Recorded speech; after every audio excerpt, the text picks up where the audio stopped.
ছেলের বয়স 25 হতে হবে বিয়ের জন্য। এগুলো সব মন গড়া আইন। এগুলা 25 বছরে বিয়ে দেন আপনার ছেলেকে, আপত্তি নাই। 25 বছরের আগে দেওয়া যাবে না।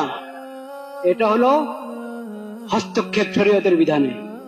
শরীয়ত তো বলে নাই যে 25 হতে হবে না, 24 হতে হবে না, 26 হতে হবে। উন্মুক্ত। বিয়ের প্রাপ্ত বয়স্ক হলো ছেলে, শারীরিকভাবে সুস্থ, তার বিয়ের প্রয়োজন। তুমি কে এই কথা বলার যে 25 বছরের আগে বিয়ে করতে পারবে না ছেলে?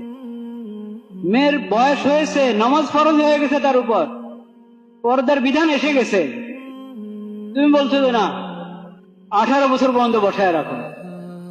একজনে যাও একটু সাহস করে 16 বছরের কথা বলেছিল, সেটাও মানাতে পারে নাই। কিভাবে মানাবে? শরীয়ত ছেড়ে অন্যদিকে গেলে তো আর কোনো মানদণ্ড থাকে না, যে মানদণ্ডের ভিতরে ভিত্তিতে একজন আরেকজনের কথা গ্রহণ করতে পারে।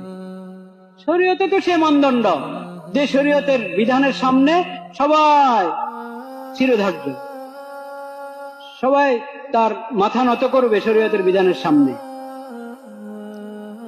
শরীয়ত ছেড়ে ডানে বামে যদি ঘোরো, তাহলে কখনো তো শান্তি আসবে না, কখনো নিরাপত্তা আসবে না।